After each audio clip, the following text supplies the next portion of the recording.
Good evening, everyone. I would like to welcome you to the Town Manager's Town Meeting Warrant Review Forum for the town meeting scheduled for May 2nd, 2018. That's our annual town meeting. We've designed these forums as an opportunity to review all the warrant articles on the warrant for this year. Also, maybe if some of you have questions, gives you an opportunity to ask them, and hopefully we have the answers tonight. If not, we would be able to get those answers for you by the time town meeting comes around on May 2nd. With me to my right is Brittany Iacoponi. She is our finance director and town accountant. And then next to her is Jen Ball, who's our assistant town manager. We also have a special guest tonight from the CPC. Judith's looking right at Judith, but I'm looking through to Beth Rosenblum, who will be here to discuss the CPC-related articles tonight. We also have a couple of selectmen here, Selectman Mitchell and Selectman Hackinson, and I'm sure they will probably want to offer a couple of opinions or some commentary related to a couple of these warrant articles. Before we get started with the articles themselves, I do want to let the community know that on April 26th, I believe that's a Thursday as well, we will be having, or the Board of Selectmen will be having a forum dedicated to the 3 ballot questions that are going to be on the ballot at the annual town election on May 15th. Currently, those questions are a debt exclusion for a feasibility study for the Mendez School, the replacement or repair of the Mendez School, I should say. The next article in debt exclusion would be related to the purchase of 133 West Union Street, which is also known as the Valentine Estate. And then finally, there is a question on the ballot which asks the voting public if they would like to opt out of recreational marijuana, or what is more officially known now as adult use cannabis. And so a successful vote at the ballot, as well as a successful vote at town meeting, will be required for all 3 of those warrant articles to take effect. Also on this article, it's a little bit, or on this warrant, I should say, it's a little bit different because we have the Charter Review Committee's recommendations. As the Charter Review Committee has been working, I think, over the last 3 years to put together a set of recommendations for town meeting to vote on. I do not plan on covering those tonight, simply because we really weren't involved in a lot of the charter review process or recommendations, but I think more importantly, the chair of the Charter Review Committee, Roberta Suleman, actually just completed an excellent show or episode of Policy Beast that can be seen on WACA, either in circulation on the TV stations, or you could actually watch it through one of the online channels that we have as well. Finally, I want to mention that the warrant articles are available right now. They're not in their final form online, but they are mostly complete. And then we should have the budget book ready tomorrow or early next week at the latest. Right, Brittany? Yes. Okay, so that should be available as well, and that will have probably 400 or so pages of information. Everything you want to know about Ashland's financial condition will be contained there. So without further ado, I guess we can jump right in and start reviewing these warrant articles. Article 1, a number of these are standard. Article 1, here town reports, sponsors the Board of Selectmen. This is an opportunity for different boards and committees or interest groups to basically provide a report on their activities at before town meeting. CPC generally does one. I believe also the Stormwater Advisory Committee will be looking at giving a report as well. Second article is the transfer of funds to our other post-employment benefits, or OPEB trust. OPEB, other post-employment benefits, it's essentially the cost of health insurance for retirees. Before, a few years ago, way back in the past, municipalities were not necessarily required to carry those on their balance sheet. It's a liability that kind of stays off on the side, and it's not necessarily visible. The Government Accounting Standards Board, which is an advisory board and a regulatory board as well for government accountants, has required us to include that obligation on our statements, and it's a very real cost that we have to address and plan for in the future. We've developed a two-pronged approach to addressing our OPEB contributions and our OPEB liability. First is we take a portion of our free cash each fall and we devote that towards, we put that money into the OPEB trust. You can't spend money out of the OPEB trust for anything other than OPEB costs. But then this article relates to what we do each year in our annual budget. And what we do is we take the annual costs associated with each new employee that we bring on since, what was it, 2016? 2015. Yes. 2016. And we actually budget for that in our annual budget and then transfer that to the trust at the annual town meeting. So are there any questions related to the transfer to the OPEB trust? Seeing none, I'll move on to Article 3, which is the transfer from the SPED stabilization account to the local education general fund account. Again, probably 3 years ago, we established a stabilization fund designed strictly for out-of-district special education costs. We're required under Massachusetts and federal law to educate all the students in our district. Some of those kids have special needs, and sometimes we are not able to address those needs in-house, in-district. We've done a good job of building up our programs that allow us to do that, but we can't do that with every kid that has a special need. So what we have to do is we have to place those kids out of district, which can carry a significant expense to it. And unfortunately, it's one of those situations where families move throughout the year, kids come in, kids go out of the district, so you can't always budget and anticipate the exact costs for out-of-district placements each year. What we did is we created a special education stabilization fund to handle some of those unknown situations that come up throughout the year. And again, we started that in 2015, and we established that with a deposit from our stabilization fund, our general stabilization fund. And then we've continued to put more money into that each year through our free cash policy. And we do that in the fall. We haven't had to take any money out except for this year. It looks like we are going to have to transfer money out of that to the local education general fund. And we're looking at transferring an amount of $175,000. And I believe, Brittany, that would require a 2/3 majority. Is that correct? Yes, okay. All right. Article 4 is the fiscal year 2019 budget. I'm going to turn it over to Brittany, but before I do, when you get the warrant at town meeting, you will see the actual line items or the line items that you will be voting on in the warrant. For the purposes of tonight's discussion, what we've done is we have added both the 2019 budget and the capital plan to the back. So what we have done is we've gone through, in previous years, is we've gone through some of the larger increases or swings, decreases, and then open it up to the floor for people to ask questions for anything that stands out to them. So, Brittany, you want to take it away? Thanks, Michael. Sure, so I'll just go through each department, and at the end, if you have any questions, just let me know. So we'll start with the town manager department. The proposed budget is $508,009. There's a small change there of $4,100. That's due to cost of living adjustments for staff. Central purchasing and telecommunications, those budgets will be level funded from FY18. The town council budget is decreasing $20,000 to $210,000, and that is to better reflect the actual cost of legal spending for FY19. The data processing budget is budgeted at $503,112.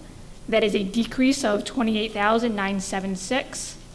If you remember last year, we had budgeted for a full-time public records liaison, in the office, we actually were able to purchase public records software, which made the process of any public records request a lot easier, and it streamlined the process. It's very fast now. So we increased the hours of a worker in the town clerk's office. So she's now working between 10 to 15 hours per week, assisting with the public records. So we no longer need that full-time position. So that's why you see a decrease in the data processing budget. The town clerk's office is a minor increase due to cost of living adjustments. The elections is a pretty large increase of $41,000. The budget is $55,655. And in FY19, the budget is expected to cover the cost of the state primary election, the state election, and 2 town meetings.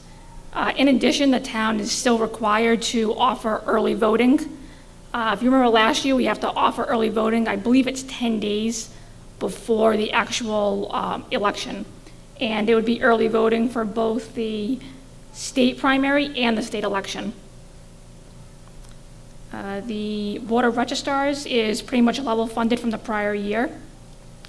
Economic Development, the budget is $163,284, which is a decrease of approximately $81,000 from the prior year. If you remember last year, there was $110,000 budgeted for the Cadillac paint demolition, and that's no longer in the budget. But in the FY19 budget, there is money for an economic development incentive program, which has been discussed at previous meetings.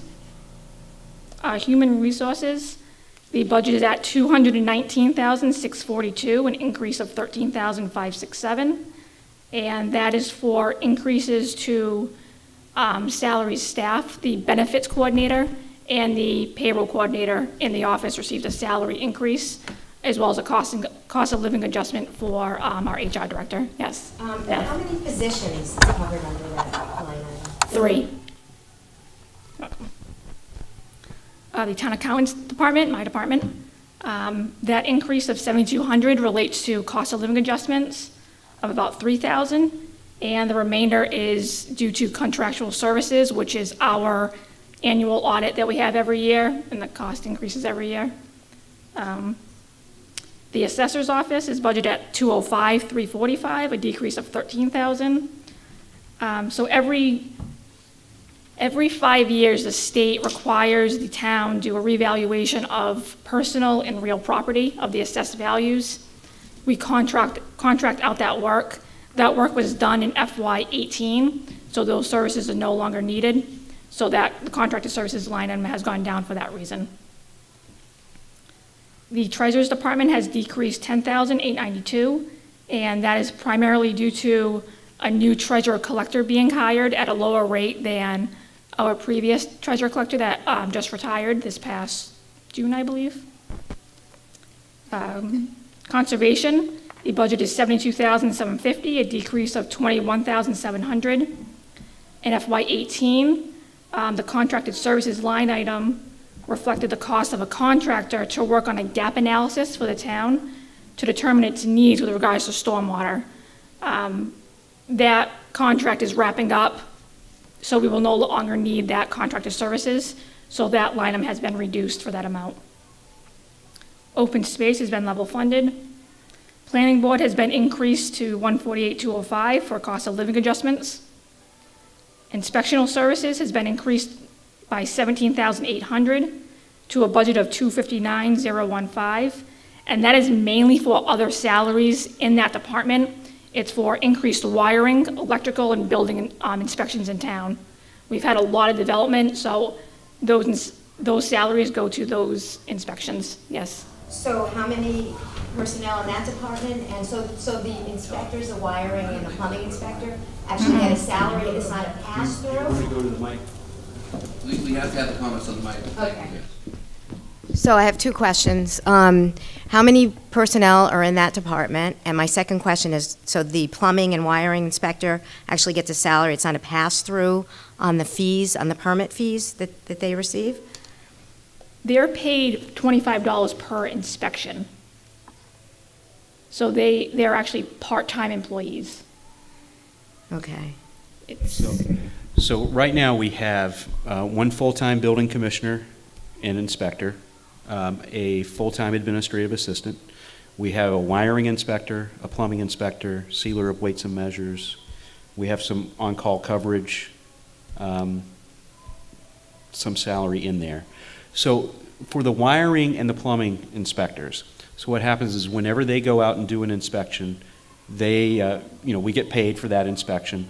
That money goes into the general fund, correct, as a local receipt. But then they get paid $25 out of that fund. So it's not generally, it's not a direct a pass-through. pass-through. You have to budget for it. The money is coming into the general fund, though. And how much do we raise from building and wiring and plumbing permits? it's a loaded question. Yeah. So in prior years, we've generated anywhere from 500 to 700,000. Last year was a great year, and we generated over $1 million in building permits. We'll see that decrease starting in FY 18. Last year, at this time, we were a little over $1 million. Right now, we're around 550,000. So next is the police department. They are budgeted at $3,417,409, and that increase is almost largely, or pretty much related to the negotiated step increases, raises, promotions, and contractual obligations in that department for uniform allowances, holiday pay, the Quinn bill, other incentive. But also in that budget, we included the lease of the administrative building. So we added $25,000 into their budget, which historically has been funded by the capital account. The next budget is the fire department. They are budgeted at $2,285,433. And that increase is due to personnel costs for negotiated step increases and raises.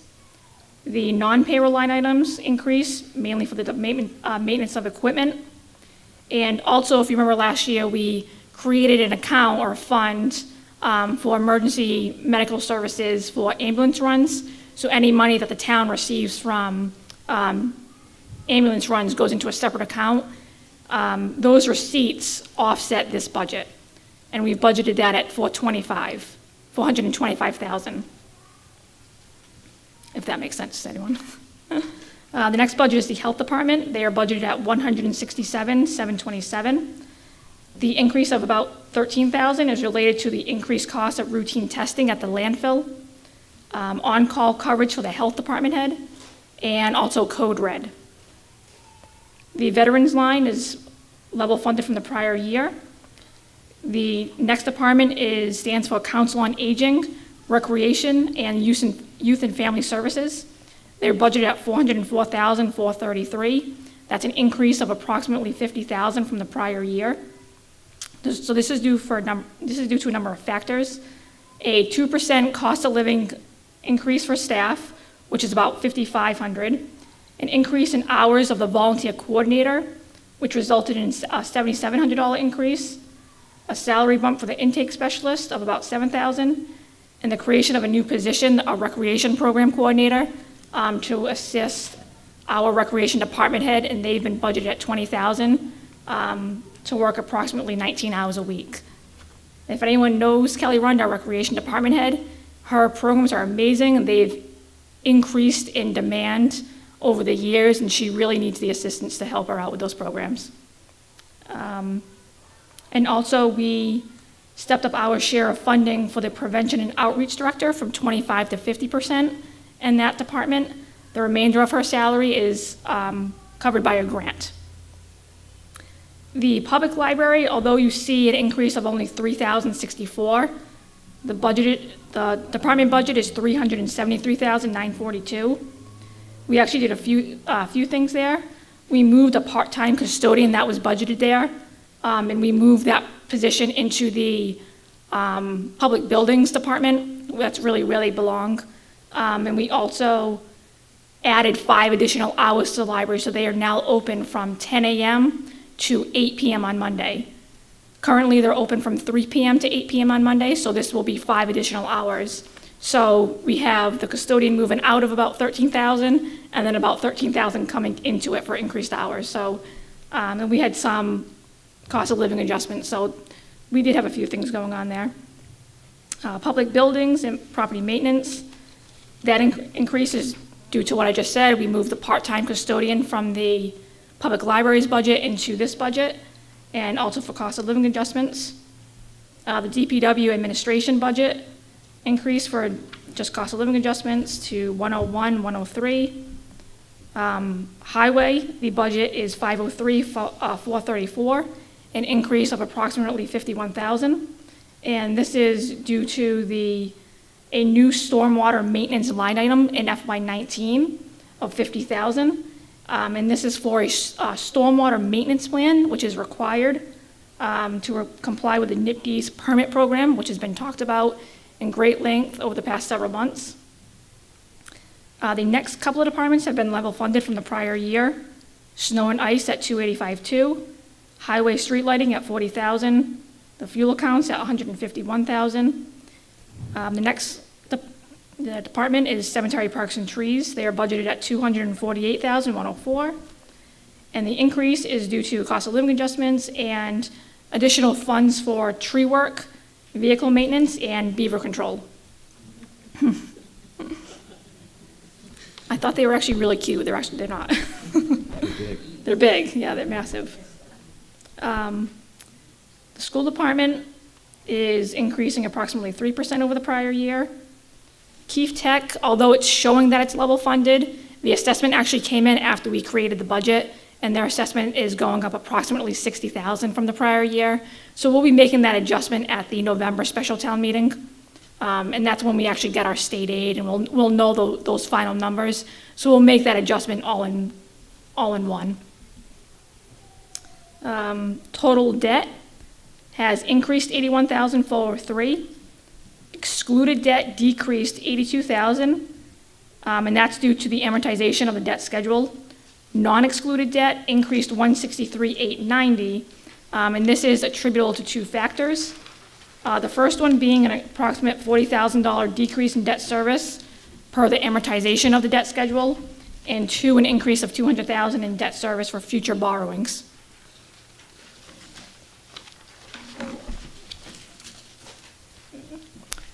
Capital projects has been level funded from the prior year, and this is our pay-as-you-go account. So these items that are included in this budget are paid with cash. Employee retirement, there's an increase of $112,677, and this amount is an assessment, and it comes directly from the Middlesex retirement system. The next couple of budgets have been level funded from the prior year. Workers' comp, employment, and employee health fringes. Group health insurance is another big budget. It's budgeted at $6.2 million, an increase of $600,000 over the prior year. And there's a few things going on with this budget. When we put together this budget, we anticipated that the GIC would increase rates for plans. They did not. There was an average increase in plans of 0%. So we actually will have savings in this department of approximately $200,000, and we do plan to allocate those funds at the special town meeting between school and town come that time. And I have budgeted approximately $400,000 as a contingency just for plan changes, new employees, and positions that just haven't been filled in prior years. Other insurance is pretty much being level funded from the prior year at $639,550. The salary contingency budget is set at $184,978. That is an increase of $116,000 over the prior year. Currently, all union contracts are due for renewal. They all expire at the end of this fiscal year, which is June. And since it's unknown as to what those contractual increases will be, I budgeted approximately 2.5% for all positions, union and non-union. And then when the contracts are settled, that budget will be allocated to the appropriate departments. The efficiency program has been decreased by $25,000, and that's just due to there not being a huge demand of applications for this program. And the reserve fund has been level funded at $450,000. The Water Enterprise Fund is budgeted for $2.8 million, about a $67,000 increase over the prior year. And this is mainly for personnel costs, salary increases, step increases, a little bit more budgeted for overtime. This past fiscal year, we had an increase in water main breaks and so forth, which require overtime, unfortunately. The Sewer Enterprise Fund increased significantly by approximately $439,000, and that is directly related to the assessment that we pay to Framingham. Just due to the growth in town and other factors, our assessment has increased by a couple $100,000. Trash collection, our budget has increased by about 2% to $1,176,199, and that is due to our contractual increase with Waste Management, who is responsible for obviously picking up the trash and so forth.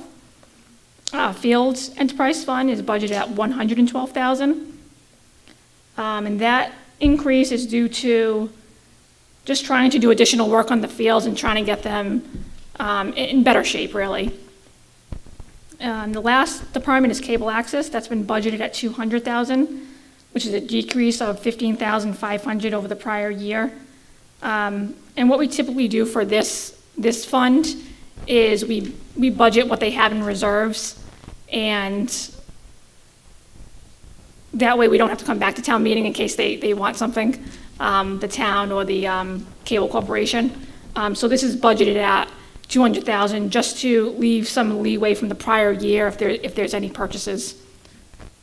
And that's it. Are there any questions? It's a lot. No questions. Awesome. Wow, okay. Expected to go exactly like this at town meeting. I think one question I do want to ask is, Brittany, it's more of a statement. Just with the enterprise funds, especially with the sewer, Brittany mentioned a very large increase in the expenditure, mainly related to the increase in the assessment from Framingham. But as far as I recall, we're not looking at raising rates this year. Again, with the sewer increase, a lot of that is due to, again, the Framingham assessment, but that is because as more households with sewer capacity or sewer connections come online, we use more sewer, and so therefore more goes through Framingham and we get charged more, but we also get the revenue from those connections as well, so it starts to even out a bit. That being said, we do have a concern with our actual physical capacity with sewer as well. All right, like I said, I'm expecting it to go this way at town meeting, so that'll be great. Article 5 is our capital plan.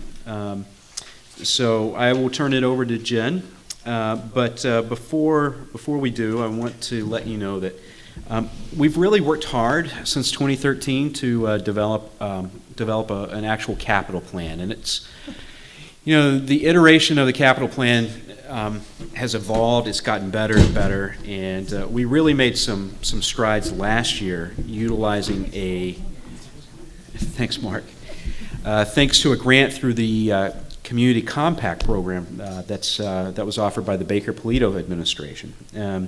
And so we had the Collins Center for Public Management come in under a grant, help us revise our capital program, helped us establish scoring criteria for each of the projects, so you could look at different things about how it increases efficiency, whether it's mandated from the state and federal government, looking at useful life.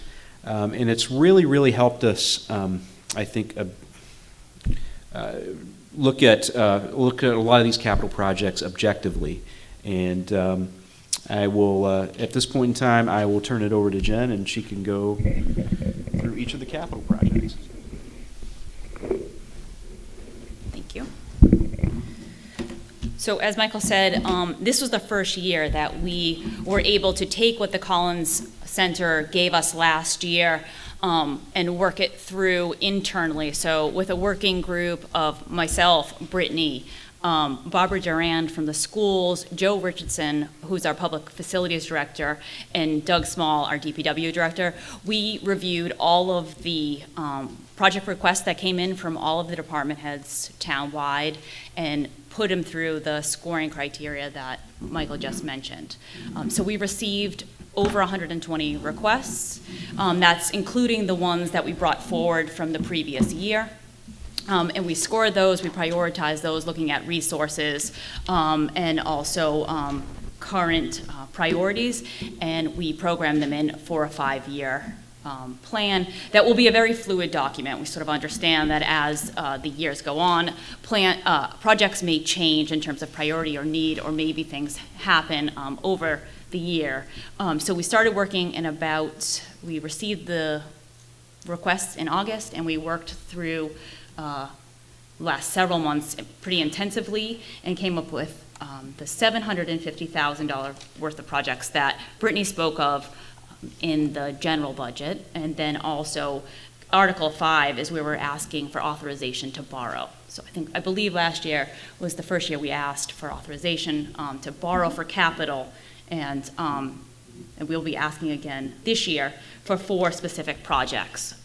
The first project is bathroom renovations at the Mendez School for $115,000, and that's really to go through and renovate the bathrooms and bring them up to the safety and health code levels that they really need to be, even though we're in the process of potentially doing a feasibility study to see where we're going to be with the Mendez School. Well, that's a very long process, and so we really need to take into consideration both the health and safety risks or needs of the school.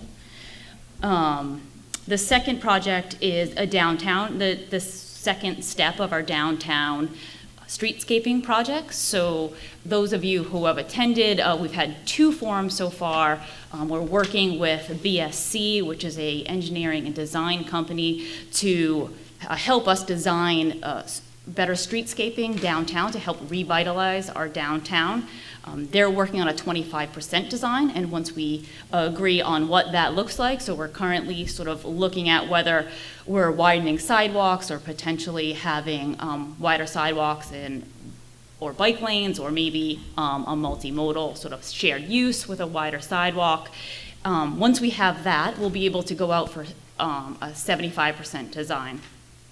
This project will get us to that next level, and then also allow us to start planning for how we will have our utilities, potentially undergrounding those utilities, and any of the costs that we use for design for that project, we can then put towards the construction. It'll be a credit towards the construction for just the utility piece. We're asking for $800,000 for that project. The third project is to complete the Howe Street sidewalk, $150,000. So that was an agreement that was made to connect and make that a little bit more walkable area on Howe Street. And then the last project is the boiler replacement at Warren School and Town Hall. So in November, town meeting gave us approval to go forth for the design and for both of those boiler projects.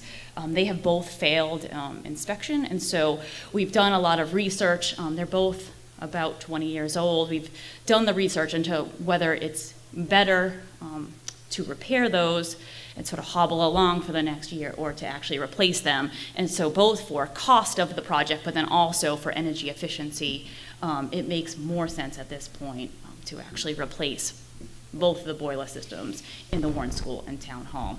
So we will be asking for $1.465 million to borrow within our levy limit. So that won't impact this. That's not a debt exclusion. And that's. Do you want to do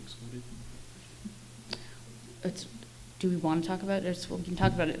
So we have the capital plan lays out each of the general fund projects. So we'll have the pay-as-you-go, which is in the general fund, as we discussed earlier, and then debt, where we're asking for authorization. And then in the following articles, we'll be asking for support for an excluded debt. So in this town meeting, it would be $1 million for the feasibility and design for the Mendez School, which you'll be voting on in I think the next maybe article.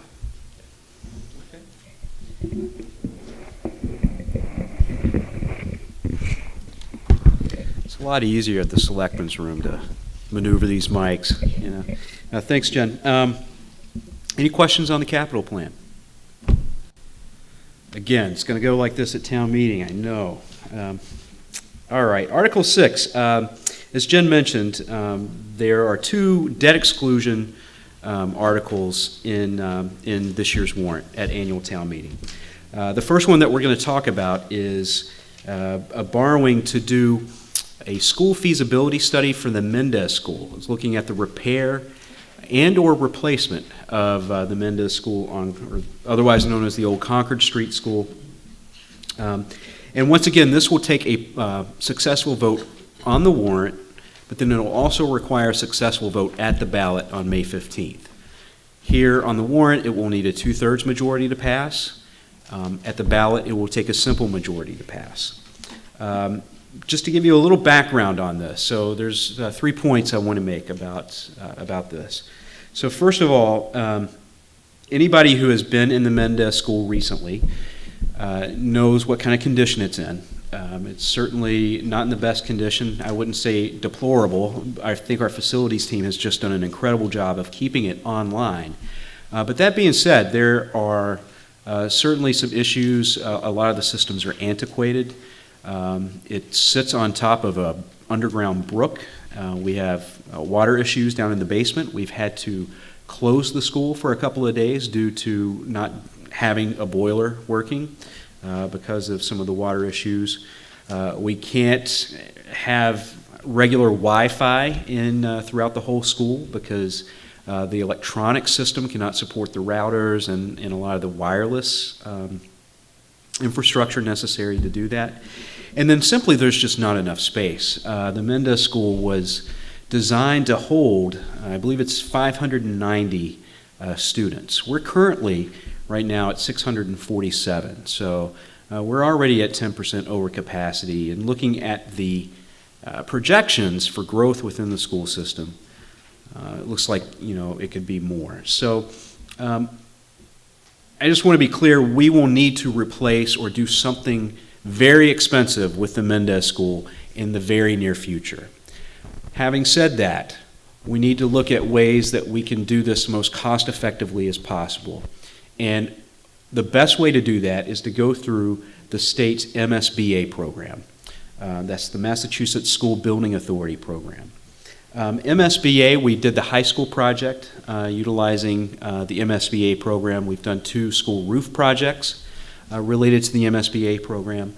What that does is, under the MSBA program, the towns and cities get reimbursed between 30 and 50% of the costs of repairing or even replacing a new building. So for the high school, we actually were reimbursed 60%. The reimbursement rate was a little bit higher back then. When we completed the Warren School and middle school roofs a couple of years ago, we actually had 52%, 51 or 52% reimbursement. When you're talking about a school that costs tens of millions of dollars, you're talking about reimbursements that can be tens of millions of dollars. So significant savings. That being said, you have to go through a specific protocol and a specific process to be a part of the MSBA program. First of all, you have to submit an application to the MSBA just to be invited into the program. So this year, over 80 applications were submitted to the MSBA, 83 to be exact. Only 15 were selected to be a part of the program. We were fortunate enough to be one of the 15. And so what happens at that point is that a clock starts from a certain date, which for us is May 1st, in which you have to get a few things accomplished. And a lot of that is on the school department and the school committee to put a lot of that stuff together. A lot of it's more bureaucratic and administrative. But there is a funding component to it, and that is for the town to vote to appropriate funding for a feasibility study, again, which is looking at the repair or replacement, or renovation, I should say, of the Mendez School. So what we're looking at is a cost of $1 million. It should be no more than that. We're hoping that it will be a little bit less, but we do not anticipate it being any more than that. And basically, this is to appropriate the money to do that design, and we need to have this completed by the beginning of January, or all 8 of those steps that I referred to earlier need to be done by January. So that is what this article is in regards to. Any questions about this?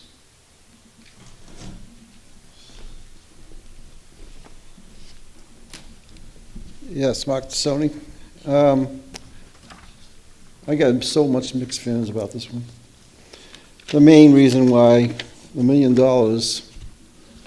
and for feasibility, it's going to be good if you have kids, students, and enrollment from your families going in, and all the other school people and programs are going to help pay for it. But when you have a house that's down to bare bones, fixed parents' incomes that don't have anybody, and yet we see the tax rate and property rates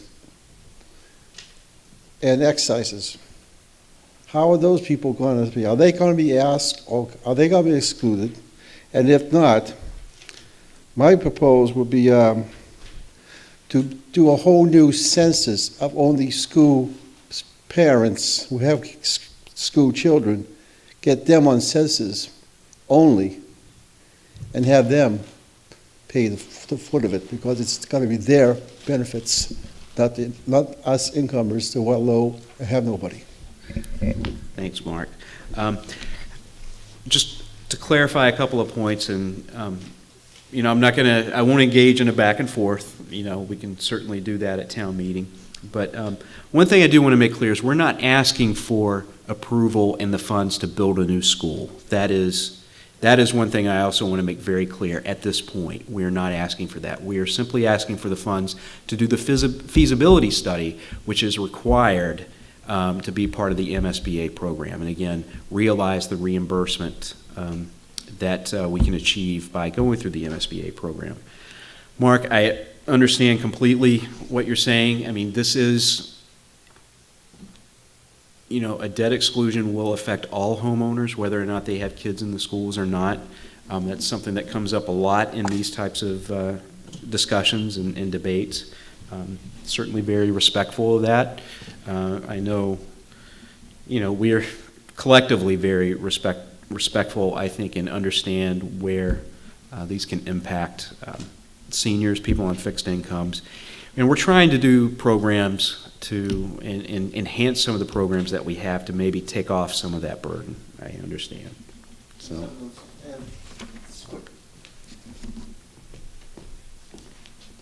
This is what coming here. The senior program that you had on March 22nd got replayed. Yeah. And my family, me and my dad, not even close to, had to be on it because of certain numbers, household, and who owns it and whatever. Okay. All right. Article number 7 is a standard article that we have at every town meeting. It's called our annual consent article. It bundles a number of more routine articles that require town meeting approval. First of all is a grant. There's a couple of twists this year, and I will explain those as we go through these. First of all is a grant program authorization. It allows us to apply for and enter into contracts for expenditures of grant funds from the state or federal government. Road contracts, it allows us to enter into contracts with Mass Highway or federal government for the maintenance of public highways. Contracts in excess of 3 years to see if we will vote in accordance to authorize the town manager or superintendent of schools to solicit and award contracts for terms exceeding 3 years. I think the rest are new. First of all is lease purchase agreements. This is something new, I think, that's required by DOR. that gives us the authority to enter into lease purchasing finance agreements. 5 is probably the biggest change, which is revolving funds. So annually, we're required to establish those revolving funds and establish, A, how much can be spent from them each year, and then also who has the authority to spend from them each year. And so this year, that is being included as part of the consent article. And then finally, there is a consent, as part of the consent article, there is one for grant easements to allow easements for access, water drainage, and other utility purposes. So, any questions related to Article 7? All right. Article 8 is the application of bond premiums. Brittany? So this article really is from the Department of Revenue and a change in the law. The modernization law, Municipal Modernization Act of 2016, changed the way that towns account for bond premiums, and they gave towns in cities 2 options. We can either reserve the bond premiums in a separate account and pay for future projects, or we can apply that premium towards the issuance of debt. And say we wanted to buy something for $1 million and we received $200,000 in premiums, we would borrow $800,000 instead of the $1 million. So we're asking for authorization to apply the premiums towards the issuance of debt. So the passing of this article will allow us to be in compliance with the new law. So, and for some of these debt exclusion projects that we're about to talk about, by accepting this, what we'll be able to do is apply those premiums, as Brittany said, to the costs of those projects, which would reduce the amount that we would have to raise taxes to do that. So, as Brittany said, if you had a $1 million project and you realize $200,000 in bond premiums, I'm realizing as I'm saying this, Brittany, we're probably going to need to explain how bond premiums work and all of that good stuff. Yeah. Then it would go directly to offset the project or the costs associated with the project. So, again, if it's $200,000, we would only be borrowing and needing to pay for $800,000. All right. Article 9, we're going to start moving into the Community Preservation Act and CPC-related articles. And Beth has been waiting patiently there. And I'd like to invite her up here to the microphone, and it's fine, and kick us off. Hi, I'm Beth Rosenblum, Chair of the CPC. These are, the next 4 articles are annual requests. The first one is the annual reserve set-asides that we are required to do by CPA statute. The monies that we bring in from the property tax surcharge, we're required to put into the various buckets that CPA allows us to fund. 10% 10% per bucket. 10% of the revenues is going into the historic reserves, community housing, open space, and then the remainder, 70%, is going into the undesignated. And we set aside 5% as allowed by statute into the administrative expense budget. So that's what we do this annually. The next 3 are also our annual bond payments. The first one is for the Oak Street bond payment. I believe we have till 2027. I have it in my presentation at town meeting. I will tell you when these bonds will be retired. The next one is for the high school athletic fields. Bond payment is $342,650. And the final one is for the Warren Woods bond payment of $171,875. And every year these get reduced as we pay them off. And the Warren Woods comes out of 3 different accounts. And that's it for now. Any questions? I think you have to.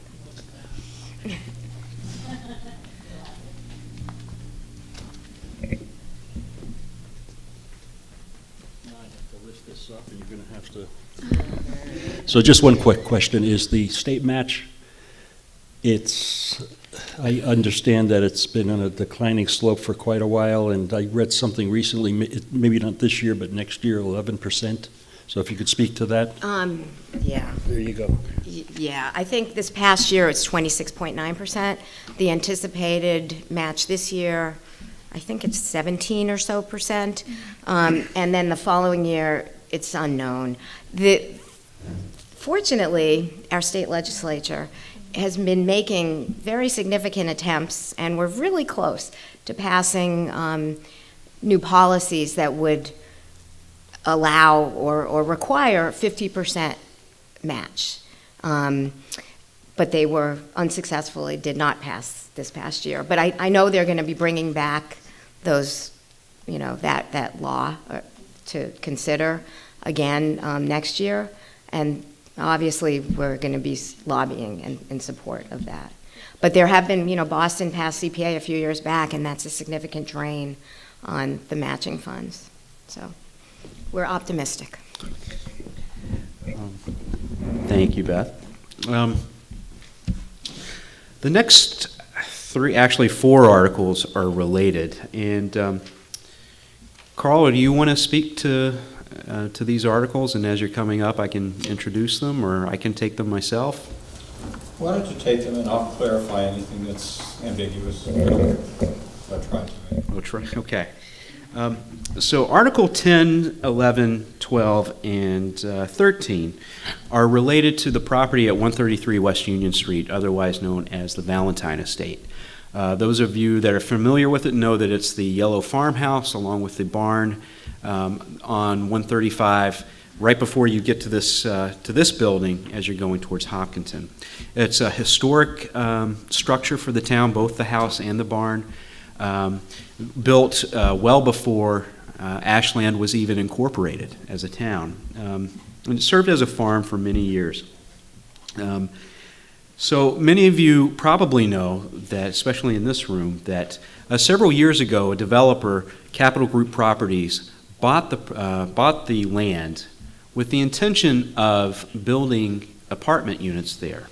After a number of false starts, they eventually submitted an application to the town's zoning board under the state 40B statute, which is the comprehensive permit law, to do, at the time, it was 140 units of apartments in two buildings on the land. It's about 7 acres right now, a little bit over 7 acres on that property.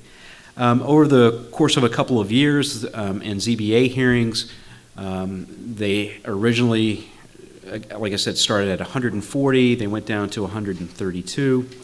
Eventually, what the Zoning Board of Appeals issued a permit for was 99 units of apartments, again, in two buildings. And I want to say that, some people are like, well, why couldn't they just deny the application? Under the 40B statute, the comprehensive permit law, it is impossible, extremely difficult, if not impossible, to strictly deny projects. It's also known as the affordable housing law. And so to summarize, what happens is if a developer commits to building a project and 25% of the housing units in that project are considered affordable under the Department of Housing and Community Development, they essentially are able to skirt the zoning bylaws of the town. So it really limits local control. It was designed to promulgate affordable housing in the state. I think it's missed the mark on a number of levels, but that's neither here nor there for this discussion. But what happened is that the developer appealed the ZBA's ruling of issuance of 99 units. They wanted to again build 132 units, so they appealed that decision to what's known as the Housing Appeals Committee. During the window of time where it's been sitting at the Housing Appeals Committee, the Board of Selectmen, and the chair at the time was Carl Hackinson and myself, were able to engage in a discussion with Capital Group Properties to see if he would be willing to entertain selling the property to the town. Again, this is a permitted project. Getting a developer to sell a permitted project is pretty tough in and of itself. But we found that he was at least willing to have a discussion, and over a period of weeks and actually months, we were able to negotiate a purchase price of $3.5 million. So what Article 10 does is it actually it authorizes the Board of Selectmen to purchase this property for $3.5 million, and then that will also be subject to a debt exclusion as well. Again, so it needs to pass here, but then it also needs to pass on the ballot on May 15th. But then we thought about this project as a whole and also thought about some of the ways that we could make it a little bit better for the town, a little bit more palatable for the town. And the abutting property owners who are here tonight, Robin and Cindy, just to call you out, own 16 acres right next to the Valentine estate. So they certainly have a desire to keep the property. They would not like to see 120 or 99 apartments there.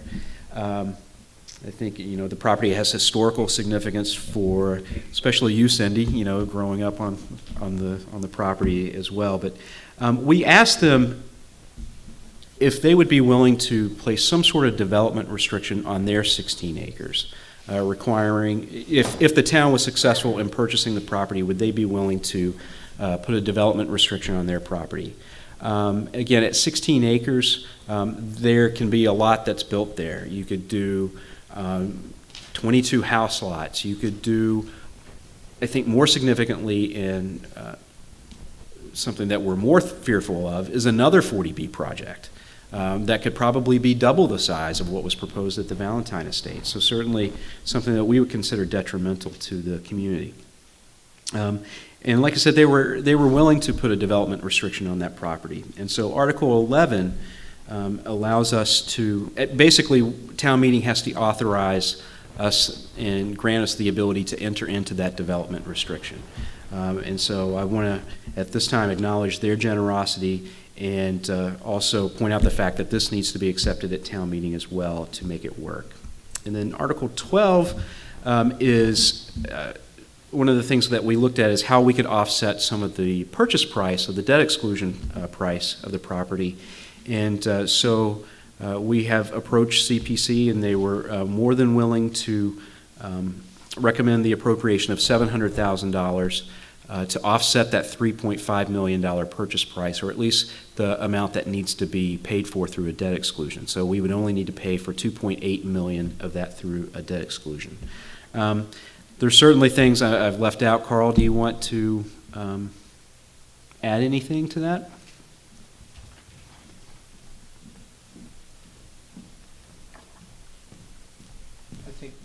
I think you did a good job. We could be talking about this. It's a complicated set of circumstances with a lot of moving parts. But just to summarize, it is a permitted project which creates its own problems as far as the cost of purchasing the project. So what the town is doing is buying something for prospective town uses that haven't been identified yet, but there have been a lot of ideas laid out there. But we're also considering what we don't want there and what the impact that this project could have on the town. And again, going back to the 16 acres behind that, there is potential there if this apartment complex is built, a pretty high potential that land could be developed. And as you said, that land is twice the size with less wetlands. So whatever went in there, if a 40B went there, it would be catastrophic to this part of town. The agreement that you mentioned, which is whatever article that one Article 11. 11, would prevent that from happening. And because it reduces from 22 lots to 8 lots, it's an agreement between the town and the landowners, and it's not based on town zoning. So that would preempt any attempt in the future to put a 40B on that project where town zoning gets thrown out the window. So that's the safeguard in there. And again, it's a combination of CPA funding and debt exclusion, which it also allows us to put restrictions on what we do on the property to protect the landowners behind on the 16 acres in a reciprocal agreement. And then, do you want to speak to the fourth? Oh, no, go ahead.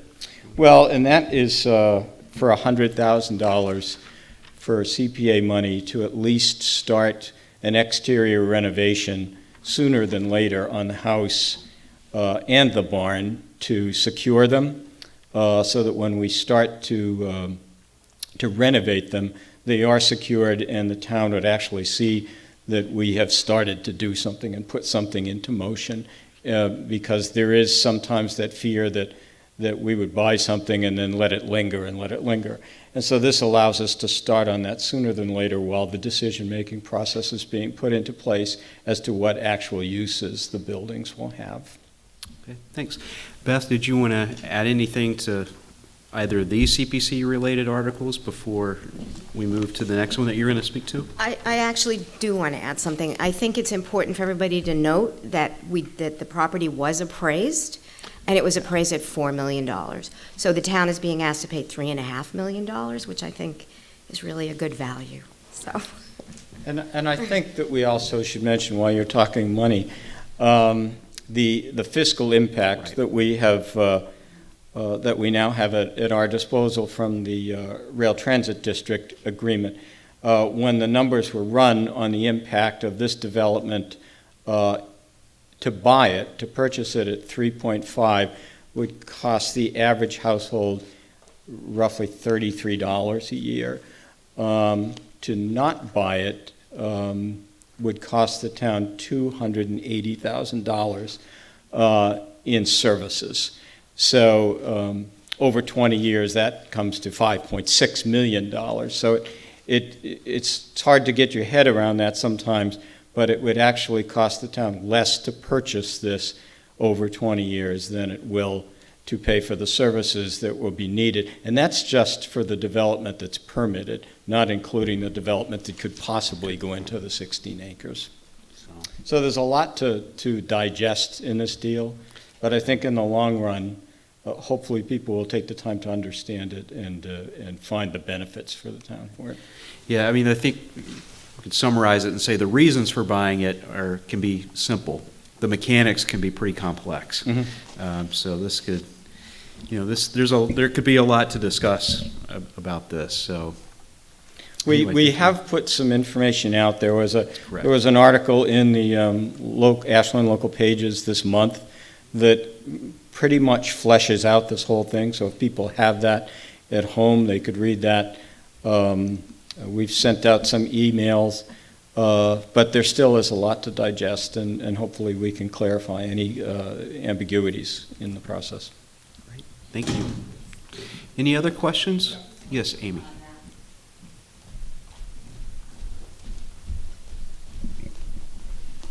Amy Syed, and it has to do with the quote that's being quoted around the impact. I apologize, it was 200,000? 280,000? Is that a net number? So is that net of? Yeah, so Okay. if you look at what we would bring in terms of tax revenue. Thank you. And you subtract out what it would cost us in Okay. services, it ends up being negative 280,000. Okay, great. So yeah, I think that would be, that's probably a good clarification when quoting that. Thank you. Okay, thank you. All right, thank you. Beth, would you like to return to the microphone and go over the next article?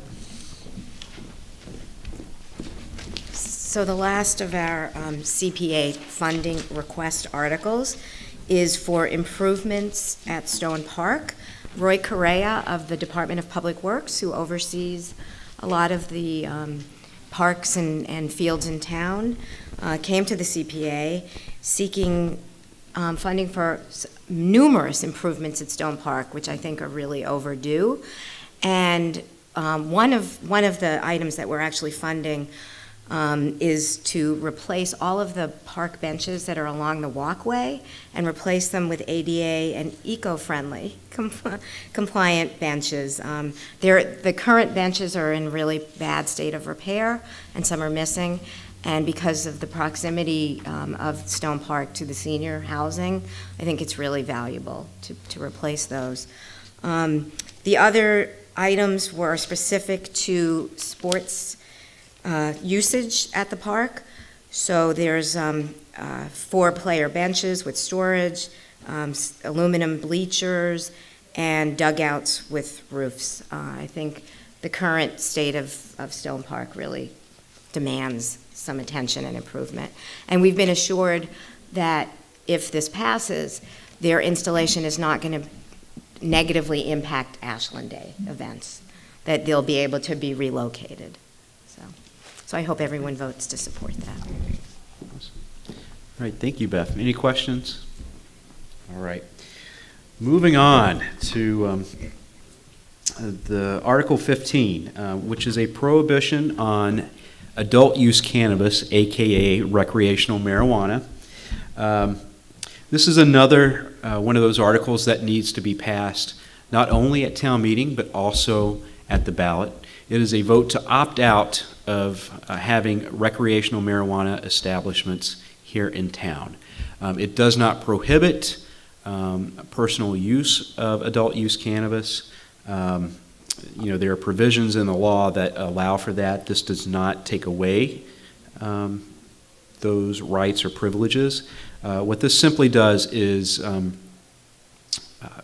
basically it opts out of any or adult use cannabis establishments here in town. I don't think, tonight's the best night to get into the pros and cons of it. I think even though we have a limited audience, we could definitely go all night. But Steve, you have a couple of points that you want to make? And Carl? It might be the same point. It might be, it probably is. So the first, just a comment is marijuana establishment. I think we need to be clear on what a medical establishment is. It refers to Chapter 94B, I think, Section 1, which is the definition. And so for folks watching, a marijuana establishment, according to the law, is a marijuana cultivator, a marijuana testing facility, a marijuana product manufacturer, a marijuana retailer, or any other type of licensed marijuana-related business. You had said medical a couple of times in there? I did? Yeah. Stretch that. Okay. Hit the reset. So this is all related to adult use cannabis. So this is not related to medicinal marijuana. It encompasses the cultivation, the testing, the retailing, and all of those things that's built into the definition that's referenced in the warrant article. And then the second point is related to public consumption. And I think we need to get some clarity for town meeting what exactly that means.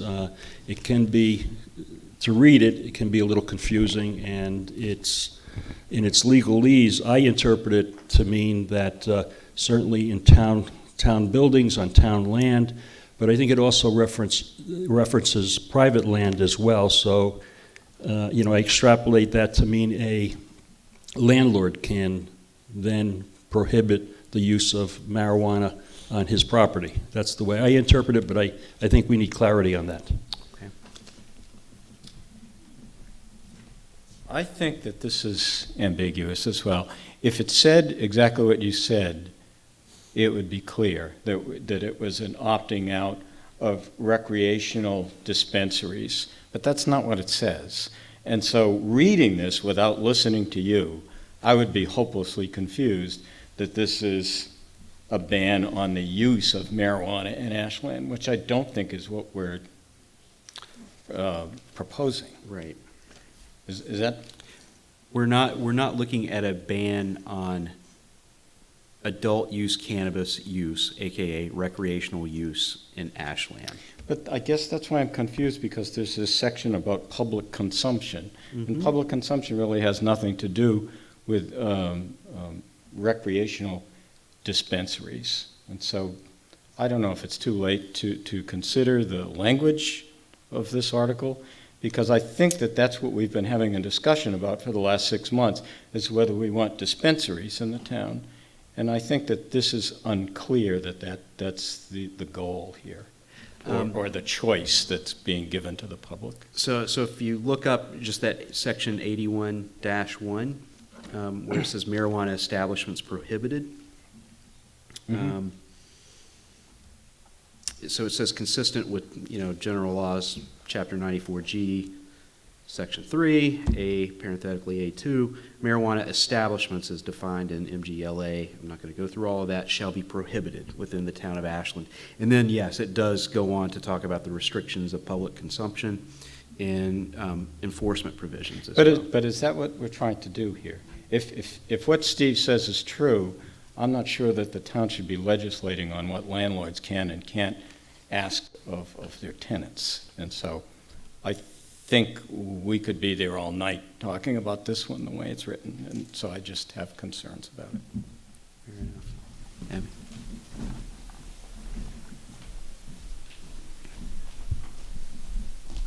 So, Amy Syed, yeah, I will say one of my questions had to do with the question about the public consumption, and specifically, is that stating that this is purely from a recreational perspective, or, because what I wasn't 100% clear on is if an individual with a medical, I apologize, medical card or whatever the correct terminology is, if that would prohibit someone from that, like them, to be possessing it, because I think that was, to me, that's definitely that I had a major concern with, particularly for an individual that may have, a valid medical license and, say they carry it in their purse and they go into town hall to do some business and then, wow, they can be fined for that. And that's not right.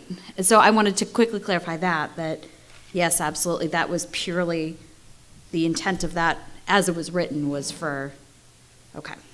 I believe so, Amy. I mean, Okay. that's the way I read it. I would probably defer to town council. Okay. And then secondly, I think my bigger question was, I wanted to understand a little bit more about what was the public concern that brought this here?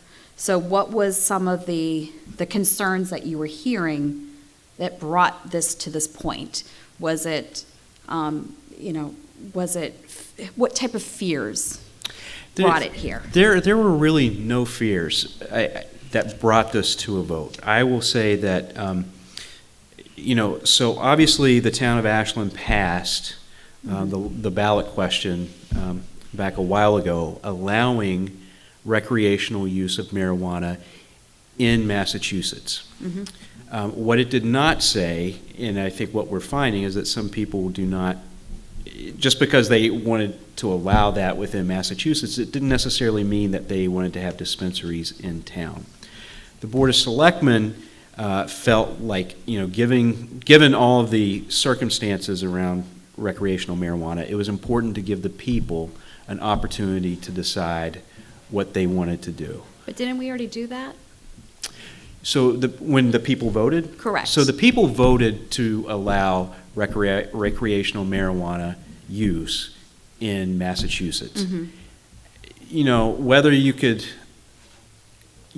some people might interpret that as saying, okay, they would allow, that allows the opening up dispensaries in Ashland.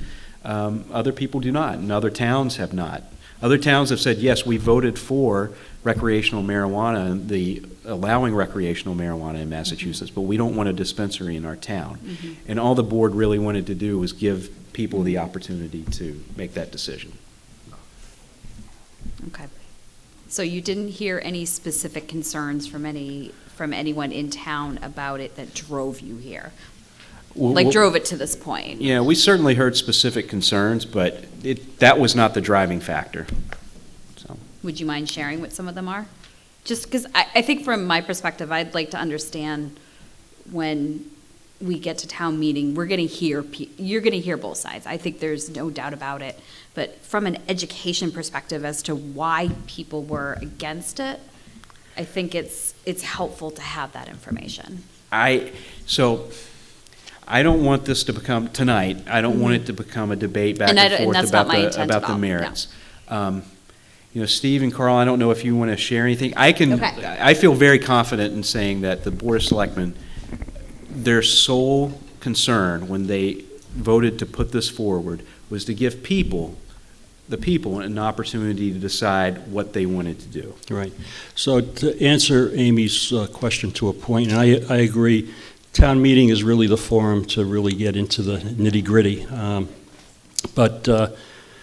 We have heard from a lot of people on both sides of this particular issue, but at the very beginning, we've talked about this for months. Carl will concur with this, and we've talked for months and months. We've heard input, but from the very beginning, we always felt that because of the way the legislation was written, the legislation gave communities this opportunity to take this vote. Ashland voted 52-48 in favor of legalizing adult use cannabis in Massachusetts. That's a different question than what this is being proposed. So we felt that it was the appropriate thing to do, given all of the conversation, the commentary that we had. So in this case, because we had passed it as a community, we were required to do it as a town meeting ballot question process, as opposed to if we had not opted out in that, or voted in favor of it at the very beginning, we could have done it as a Board of Selectmen made that decision. So that was really our rationale for putting it before the voters. Okay, thank you for your time. Yep. And I would just like to concur what Steve said. I was the chair when we made this decision. And there are certain things that we think, that I think that the board would agree on, are town decisions. CPA, whether we adopt CPA, it's not a controversial thing. It's whether you want it or you don't want it. And that's how the law is written, that each town can vote to accept that or not. And that's how this law was written. I was uncomfortable as the chair at the time in making that decision unilaterally at the Board of Selectmen level. I thought that the town should weigh in, and I think that we, voted unanimously to let the town weigh in.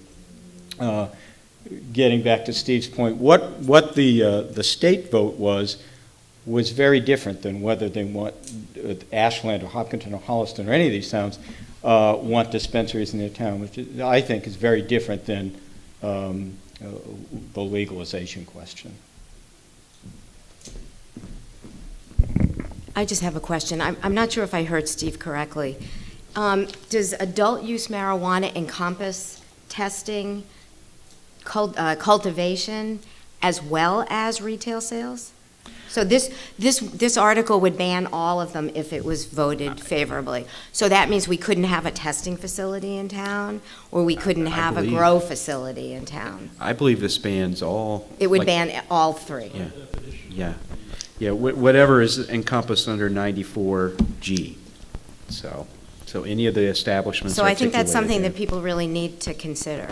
Okay. Because, I can understand retail sales, people wanting to ban them, but others are in locked facilities, and you wouldn't know that they existed. And it could potentially bring a lot of revenue to the town that we might want to consider.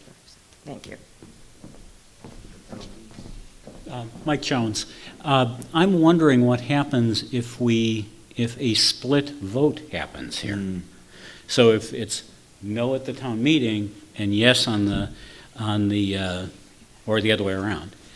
So, Jen, help me with this one.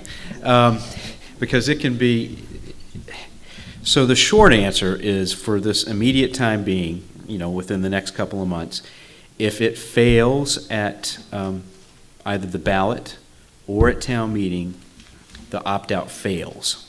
So if it fails at one or the other, it's fatal at that point in time. The only thing that could change, I believe, is if it passes at the ballot. If it passes at the ballot but fails at town meeting, it could be brought back at the ballot, or at the town meeting in the fall, and it could pass at that point. And so that, the ballot vote would still be valid. So, if that makes sense.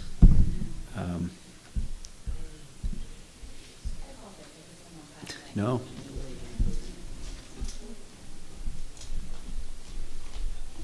So I know we have the moratorium.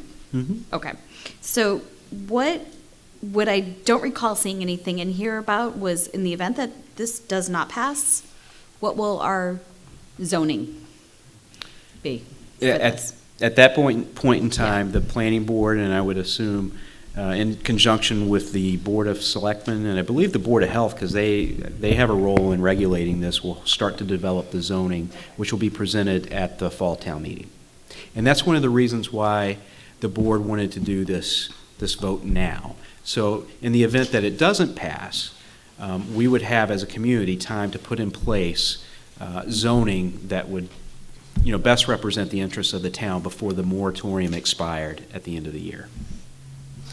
I just have a quick question. It pertains to this or any time this happens.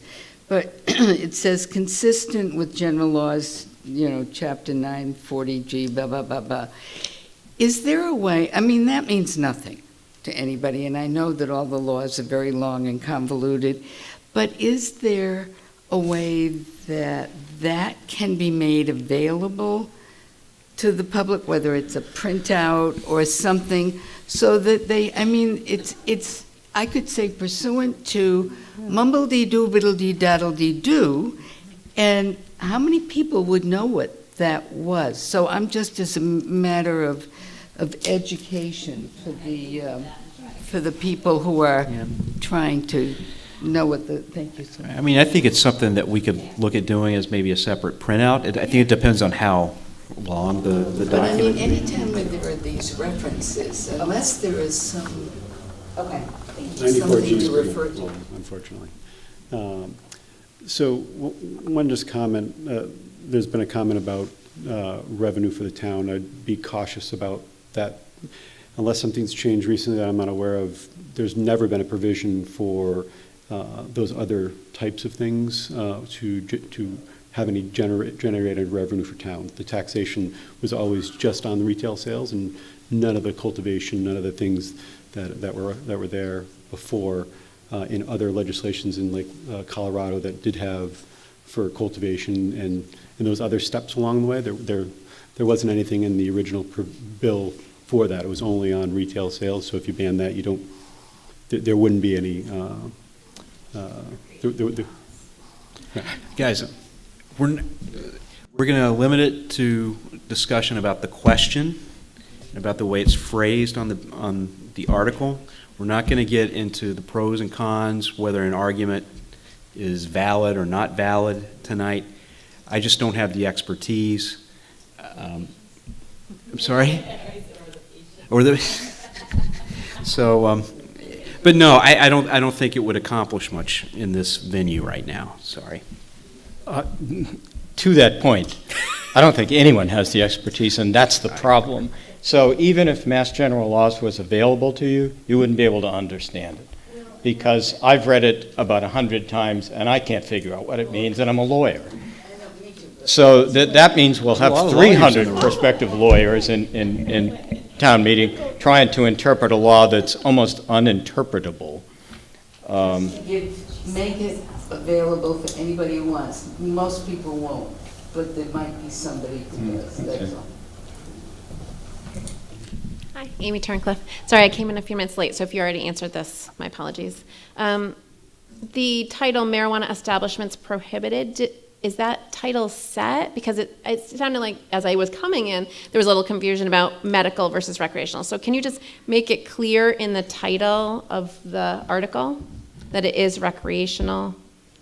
It says recreational marijuana prohibition. Okay, sorry, in 81-1, just in that line. Where it says marijuana. Yeah, just to reiterate, just so there's no confusion about what that is. And then the public consumption, is this changing something that's already existing?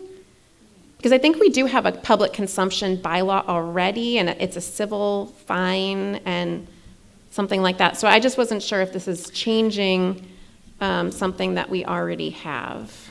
Well, that's interesting, Amy, because I might have found a typo. Because what this does is it adds a new section, Chapter 81, Okay. of the, which encompasses marijuana. Okay. But as you see under the public consumption, it says 80.2, Yes. 80-2. So I think that's a typo because Okay. I'm looking at this and it says 81-1, Okay. 80-2, and then 81-3. Okay. But I'll get clarification on Okay. that before Okay. and add. All right, thank you. All right. I'm gonna move on before any other opportunities here. Article 16. This is a road acceptance and also titled Acquisition of Land. This is the MBTA access road. Jen, do you want to talk to this one?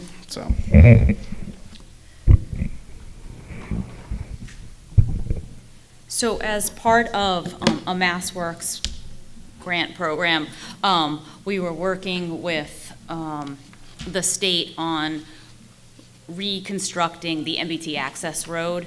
That work is nearly complete, and it will be complete before town meeting. As part of our agreement, we are going to take over that road. We're already maintaining it, and so really this is just us formally taking it as part of our road inventory. So we will be doing a layout hearing at our next Board of Selectmen meeting, just to go over the plans and make sure that it meets all the requirements. Any questions on that one? Okay. Do you want to go over the other one that we might add?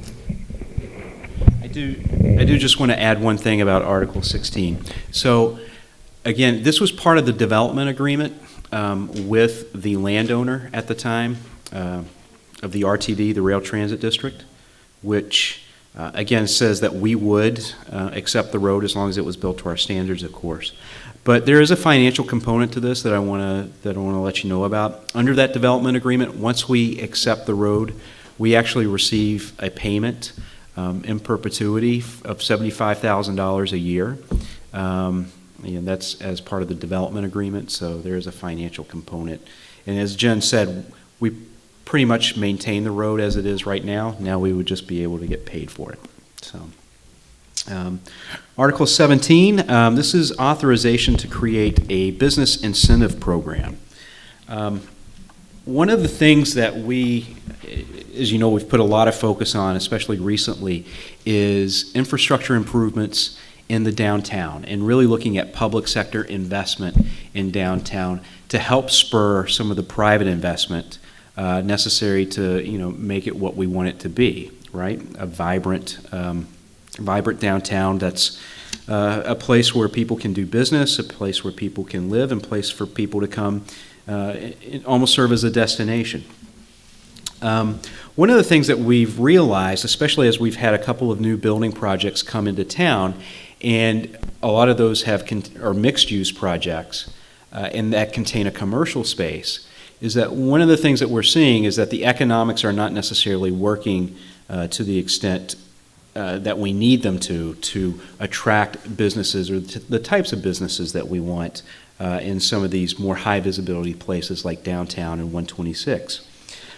So what we did is we looked at a couple of different models, looked nationwide as to one of the ways that we could, change this dynamic.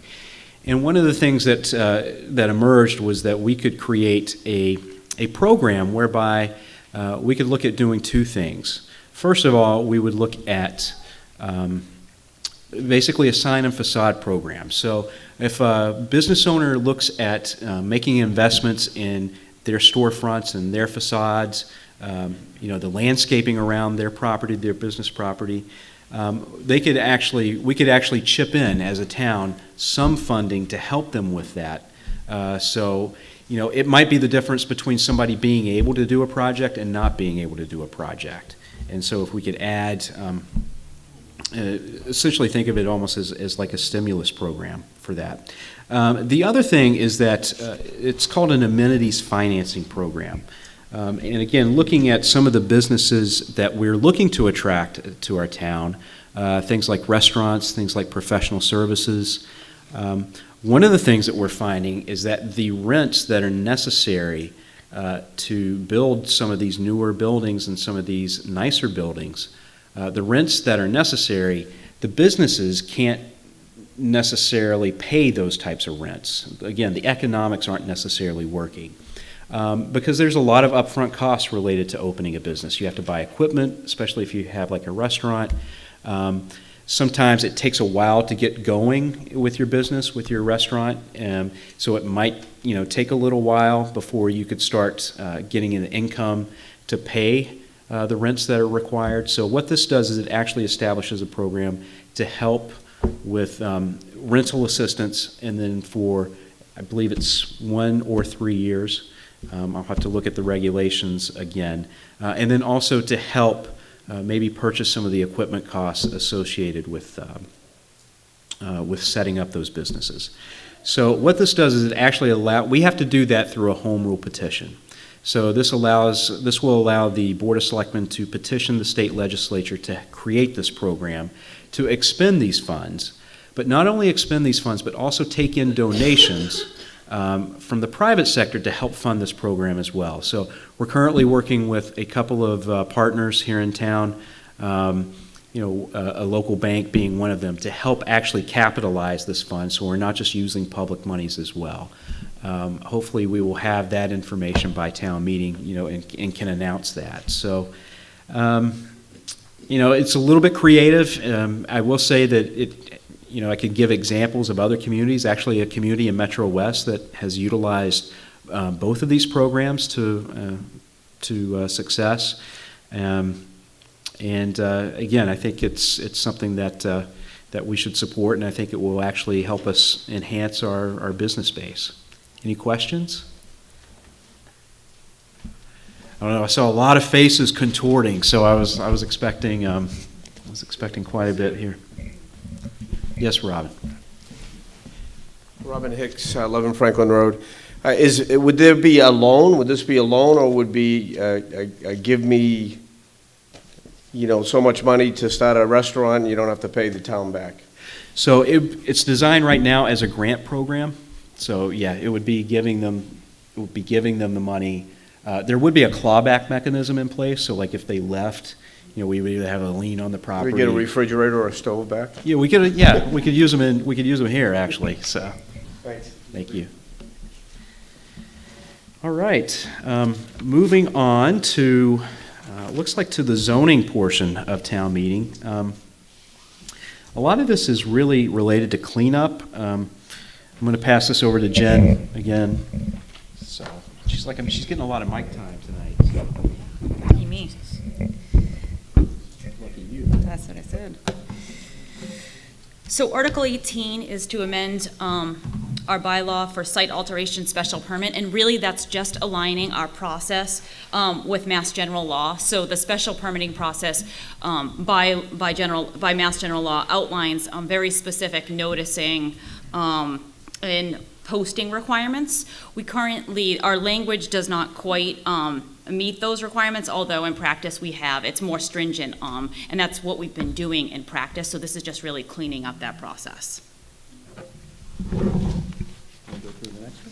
Sure. So Article 19 is removing the office commerce zoning district from our bylaws and zoning maps. So you'll see this looks like an awful lot of changes, but essentially what it's doing is completely removing that district, which was created for, I believe it was the 4-H office buildings. That's now the Lanterns building. So it was, as I understand it, sort of spot zoning for that location. It's no longer applicable, and so this just removes it through all of the language in which it was formerly referred to, and then also in our zoning maps.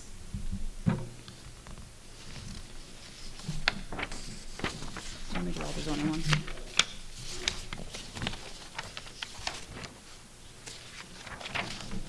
All right. Article 20 is removing dimensional requirements for multiple principal uses. This is section 4 .1.6. This basically, our existing bylaw really dissuades or does not allow us to use multiple, doesn't really let us do mixed use on one piece of property. So it really sort of encourages sprawling development. So it's really written to sort of the old standard of having a strip mall where each business needs to have certain frontage requirements as opposed to potentially sharing space. And so this is sort of allowing us to do more condensed mixed use commercial and mixed use, both residential and commercial in certain locations.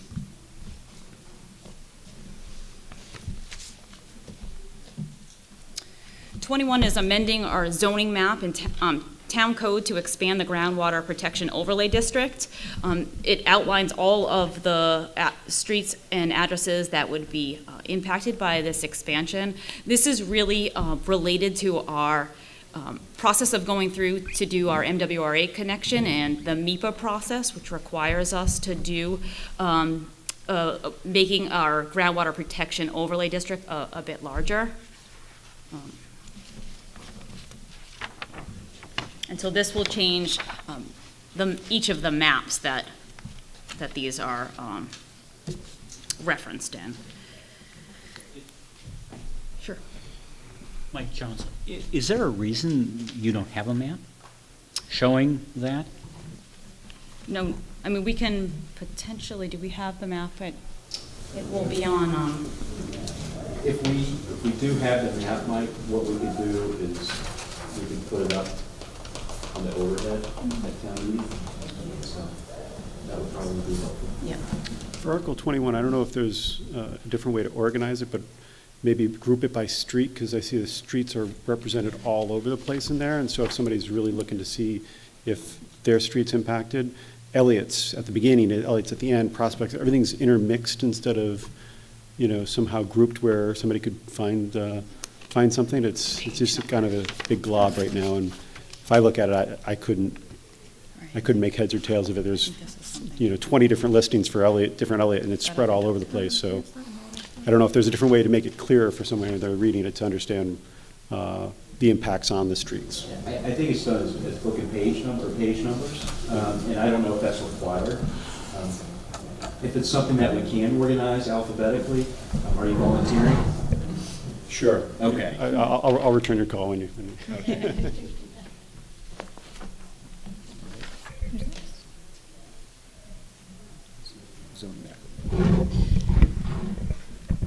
So Article 22 is just updating and amending our zoning maps so that they're all updated as revised.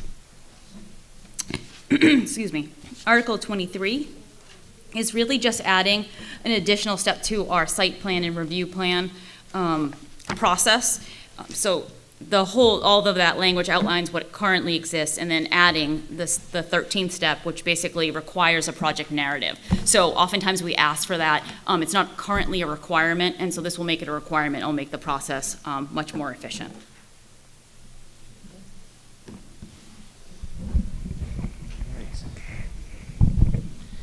Excellent. So the next set of articles are actually related to the charter. And Roberta Solman is here. Roberta, I will let you know at the beginning, I said I probably wouldn't cover the charter because I thought you did such a good job on the Policy Beast episode with Makita Keegan. That being said, you're giving me the eye.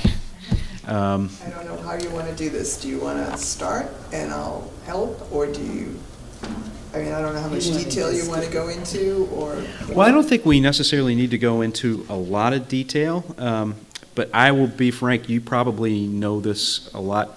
So to provide a summary, you probably know it well enough to do that better than I do. If you want to get up to the microphone, we can go for it. So we'll play it by ear. How's that? So the next, I think there are 11 articles, maybe 12, are related to the charter. A couple of them, especially the first one, really talks about the charter in general, and it's really more of a procedural element. When you get to Article 25, that's when we really start looking at changing the substance of some of the charter provisions. And the first one is changing Part 3, which is the election of, or elected town officers. Roberta, can you provide a summary of this? So in section 3-1, 3-1C, 1 and 2, what we recommended here was that no full-time employee of the town who reports to the Board of Selectmen, either directly or indirectly through the town manager, can be a member of the Board of Selectmen. And the Selectmen have changed that to no employee.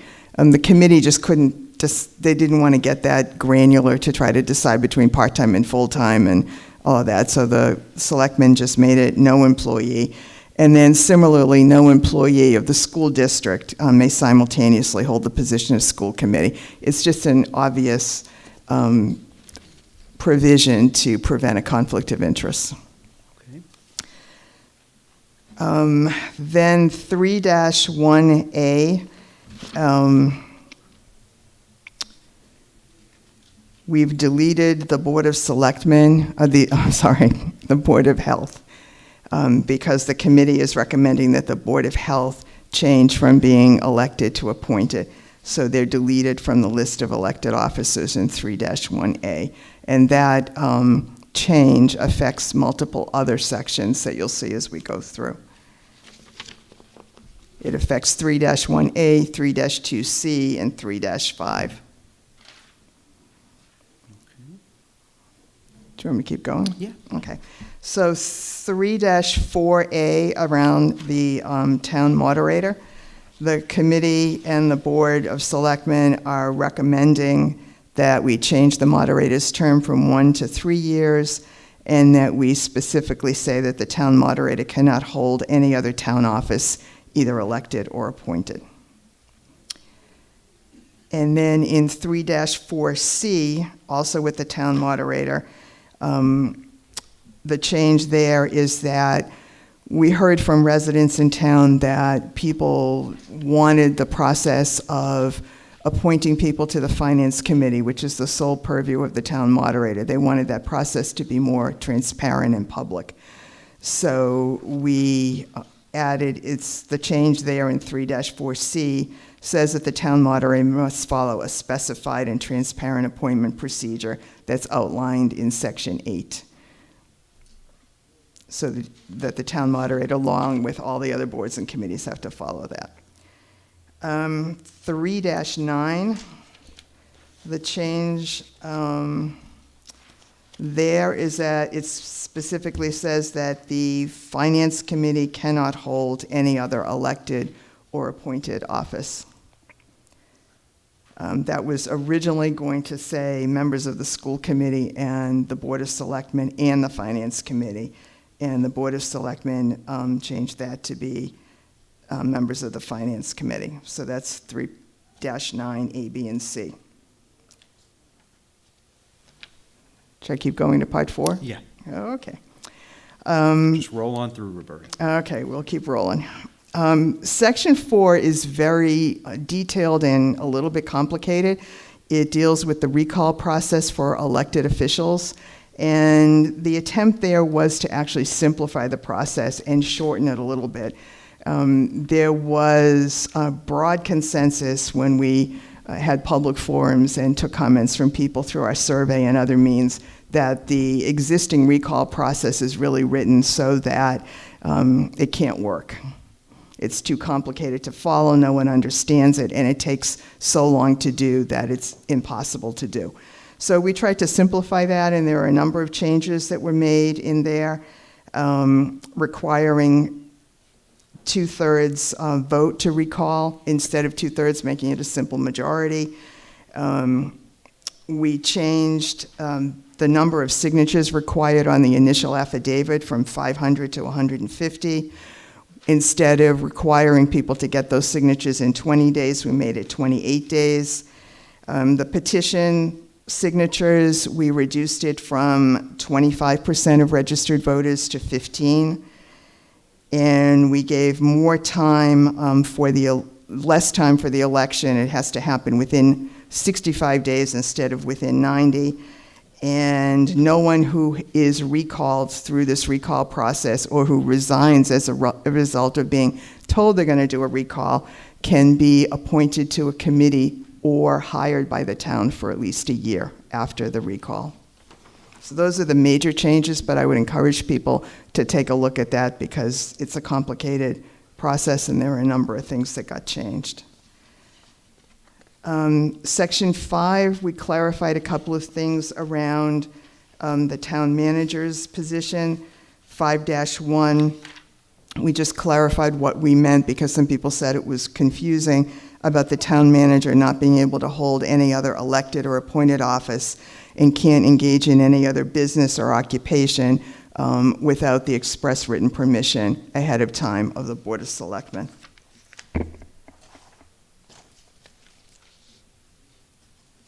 And Section 5-3 limits the powers of a temporary town manager should the town manager have a temporary absence or disability that lasts more than 14 days. We deleted Section 6, which refers to a human resource management system, which has already been taken care of, and there's no need to have that in there. Section 7, we added consistent and specific financial reporting requirements for the town side and the school because people said that they wanted to know exactly what kind of information they were going to be getting. They wanted it to be consistent across the board, and they also wanted the frequency to be consistent. Section 8-1 to 8-5 establishes a specific appointment process for appointing volunteers to boards, commissions, and committees, all the multiple member bodies in town. And we require that vacancies be filled within 45 days. And Section 9-8 references the Board of Selectmen establishing a code of conduct that will be applicable for elected officials as well as appointed members of committees and commissions in town, and that in Section 8 it references the code of conduct to say that someone can be, after a hearing, someone can be removed from an appointed position for violation of that code of conduct. Any questions? All right. Okay, thanks. It's going to go just like this at town meeting, too. All right. And then finally, just to wrap it up, Article 33, basically, again, it's a procedural thing where the town, after voting on the specific charter provisions, has to adopt the complete charter again for submission to the state legislature. So, all right, so that includes our warrant article review. It's a little bit more substantive than, or a lot more articles, I should say, than in previous years. And because of that, the moderator has scheduled 3 nights of town meeting. I realize I neglected to mention that at the beginning. Town meeting is going to start at on May 2nd at 7 p.m. at the high school auditorium. The moderator has said that we will get at least to the school feasibility study as well as the marijuana vote. That will be done for sure on night 1.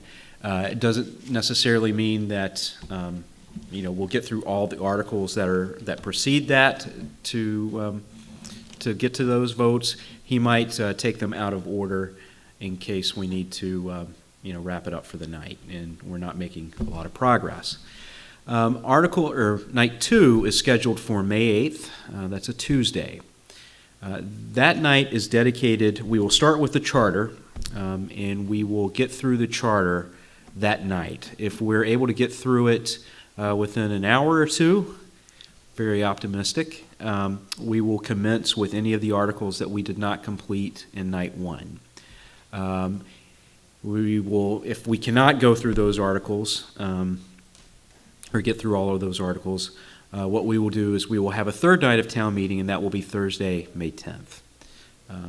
And so that will be our annual town meeting for 2018. So unless anybody has any final questions, I'll go ahead and wrap it up.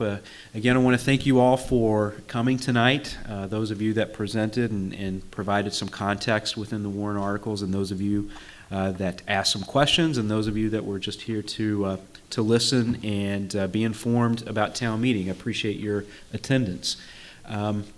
Again, this will be replayed on WACA. As I mentioned before, there's a Policy Beast episode dedicated strictly to the charter. I'll also be doing a warrant article review on a special episode of the Around the Clock, which I believe is being filmed on the 19th. Again, the articles are located online right now. They will be revised as we get more information and we get more clarity. The budget document will be available at the latest early next week. So. Again, I want to thank you for attending and thank those of you that are watching, and I want to wish you all a good night.